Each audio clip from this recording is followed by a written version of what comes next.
hiperplasia intrauterin sel beta anak, sehingga setelah lahir sejumlah besar insulin dilepaskan.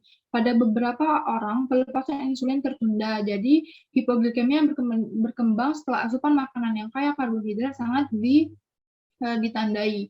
Ini menghasilkan kelebihan dari pelepasan insulin yang setelah 4 hingga 5 jam menyebabkan hipoglikemia.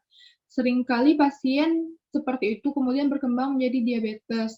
Dalam kasus yang jarang terjadi, hipoglikemia disebabkan oleh autoantibodi pengikat insulin. Akibatnya, insulin dilepaskan dengan beberapa penundaan dari ikatannya dengan antibodi. Dalam kasus yang lebih jarang, autoantibodi terdapat reseptor insulin yang dapat menghasilkan hipoglikemia.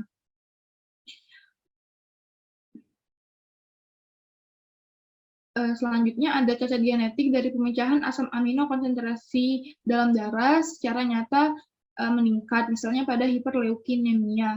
Insulin pelepasan yang dirangsang oleh asam amino kemudian terlalu tinggi untuk konsentrasi glukosa tertentu dan hasil hipoglikemia. Pada gagal hati, pengurangan pemecahan asam amino dapat menyebabkan hipoglikemia. Kelainan dari metabolisme karbohidrat seperti beberapa penyakit penyimpanan glikogen, intoleransi fruktosa atau galaktosemia juga dapat menyebabkan hipoglikemia.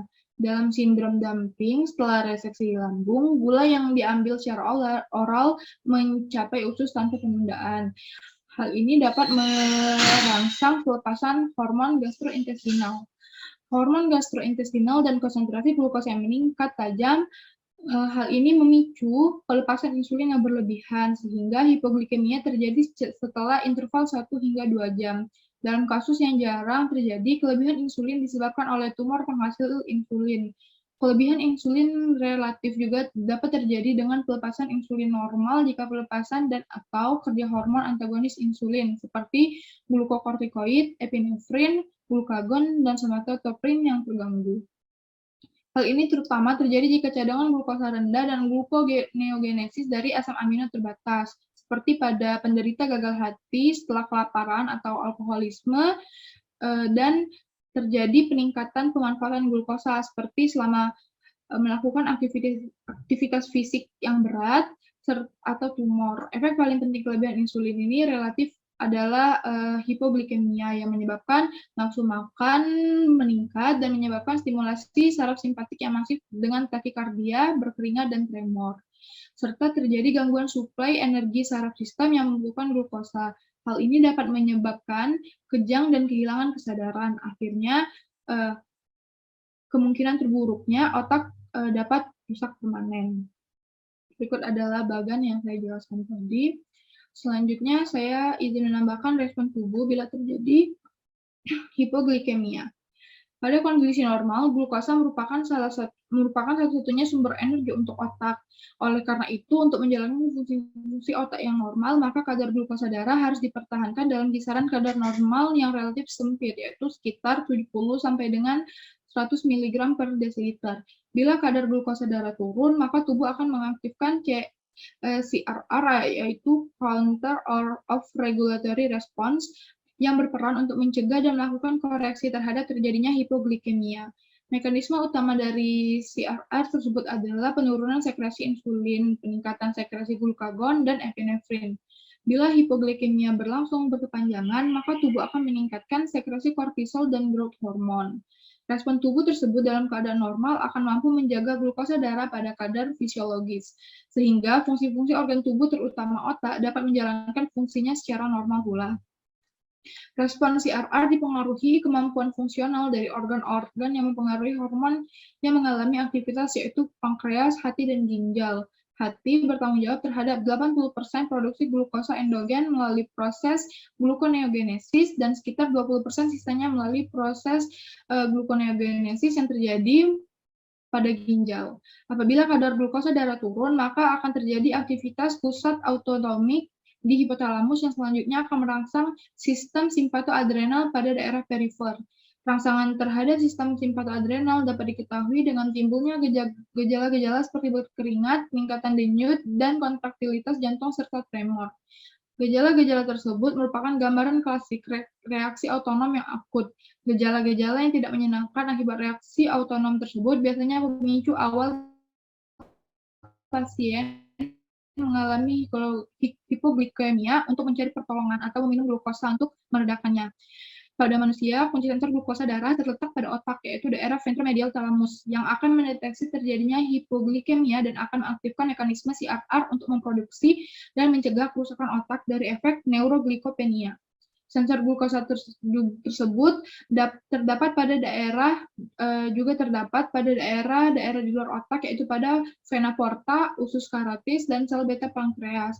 Namun, peranan dari sensor glukosa yang terletak di luar otak tersebut terhadap mekanisme CRR tersebut masih belum diketahui. Berikut adalah hormon yang berperan pada mekanisme CRR. Baiklah, sekian dari saya. Selanjutnya dapat kita lanjutkan dengan LI yang ketiga, yaitu diet dan pola makan. Kepada teman-teman yang bertanggung jawab atas LI tersebut, dipersilakan untuk raise hand.